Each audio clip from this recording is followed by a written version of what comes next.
En fait, voici une icône qui est plus ou moins impliquée dans tout ce qui est événement sportif dans le monde. Et quand on parle par exemple de Coupe du Monde, il est invité. Quand on parle de, de Ballon d'Or, il est invité. Quand on parle de Ballon d'Or africain, Ballon d'Or mondial, il est invité. Il est impliqué parce qu'on l'invite en fait. Parce qu'on trouve que c'est une icône, parce qu'on trouve qu'il a une place assez importante dans le domaine footballistique, dans le domaine sportif, que ce soit, comment dirais-je même, sur le continent africain ou en dehors du continent africain. C'est-à-dire que mondialement parlant, il a un impact positif en fait sur le domaine sportif, mais qui chez lui-même n'est pas valorisé.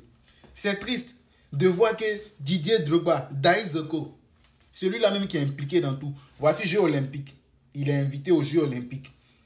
Jeux Olympiques, ça n'a rien à voir avec son pays, hein. Ça n'a rien à voir avec l'Afrique. C'est vrai qu'il y a des Africains qui sont invités, qui vont participer, mais il est invité. Il y a plusieurs joueurs, il y a d'autres joueurs qui ont eu, comment dire, une carrière fantastique en dehors de l'Afrique, qui ont eu une carrière, comment dirais-je, florissante, tu vois, en dehors du continent africain, c'est-à-dire qu'à l'international, mais qui n'ont pas forcément été invités.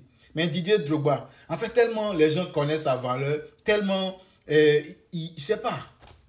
Mais c'est dommage que, j'ai dit que chez lui-même, là, il n'est pas valorisé. Pourquoi? Parce que les gens ont la haine.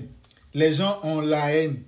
Et ce qui me fait mal, lui, il ne paie rien. Il a déjà son argent, il a déjà sa popularité, il a déjà sa cote, il a déjà l'influence qu'il veut, il a déjà la réussite qu'il voulait atteindre. Il a. Donc lui, il ne paie rien. Donc les gens vont beau parler, vont beau critiquer. Mais ce qui me fait mal, c'est que c'est le domaine sportif de chez nous qui paie en fait.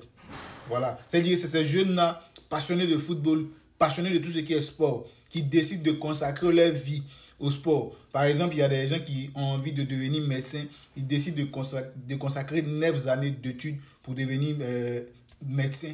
Voilà, c'est comme ça aussi, il y a d'autres qui ont tout abandonné pour se, pour se focaliser en fait sur le football. Mais malheureusement, vu les conditions, et la seule personne qui pouvait faire quelque chose, en tout cas le plus rapide possible. Il n'y a pas dit que les autres ne peuvent pas faire. Moi, je ne sais pas. Je ne connais pas leurs compétences. Mais moi, je sais que Didier Drogba, c'est quelqu'un, il a la capacité et il a les moyens et il peut avoir les partenaires qu'il faut pour pouvoir développer le sport dans notre pays. Mais c'est dommage, c'est malheureux de savoir que, il dit que pendant que lui veut envoyer le football ivoirien, le football africain à un certain niveau, c'est-à-dire que les mêmes là, c'est-à-dire que les mêmes Africains le combattent. Après, ils vont dire que non, c'est les Blancs qui nous volent, c'est les Blancs qui font qu'on n'avance pas, c'est les Blancs qui font que tant. Pourtant, ceux qui peuvent vous faire avancer là, vous ne les valorisez pas. C'est le même dans la politique. Ceux qui viennent avec une bonne idéologie, qui peuvent aider l'évolution, le développement dans le bon sens, ils sont toujours combattus. Et c'est ceux qui sont là pour faire autre chose, qui sont soutenus. Et c'est la même chose, c'est ce qui se passe en fait avec Didier Drogba. Didier Drogba, c'est quelle entreprise dans le monde, bien c'est quel sponsor que Didier Drogba ne peut pas avoir pour l'équipe nationale ivoirienne? Je ne sais pas. C'est quelle entreprise que Drogba va aller voir pour dire je veux que vous soyez sponsor de mon équipe nationale, je veux que vous soyez sponsor de mon football. Et puis ils vont refuser. Je ne vois pas. Parce que le gars, il est influent et il a un impact, un impact positif en fait, un peu partout dans le monde. Mais hélas, c'est dommage.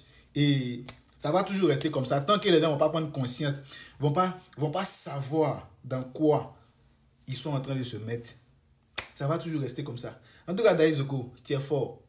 Tu es un monument. Comment j'ai vu Daizoko invité aux Jeux Olympiques? Il dit, ouais, Didier Drogba, c'est pas petit quelqu'un. Didier Drogba, c'est pas petit l'homme. Mais ça me fait mal parce qu'on le dévalorise chez lui. Les petits qui sont consacrés au football, qui ont pris le football comme les Dabru Jojo, c'est eux qui vont perdre. Parce que ceux qui sont là, on ne sait pas ce qu'ils font depuis combien d'années pour le football ivoirien. Ça n'avance pas. Quand maintenant les gens s'en vont maintenant jouer dans d'autres pays, pour d'autres pays là, les Ivoiriens se plaignent. Pourtant, ils n'ont pas d'opportunité chez eux. Va voir au Maroc, va voir en Tunisie, tu vas voir. Beaucoup d'Ivoiriens sont en train de jouer dans les pays arabes.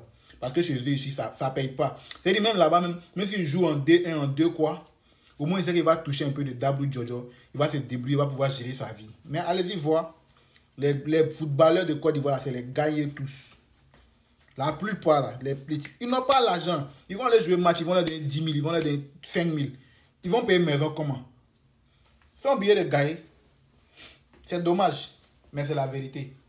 Voilà. Donc ceux qui n'aiment pas la vérité, ça c'est pas mon problème. Mais ceux qui aiment la vérité, likez, commentez et puis partagez. On est ensemble. Ciao, ciao.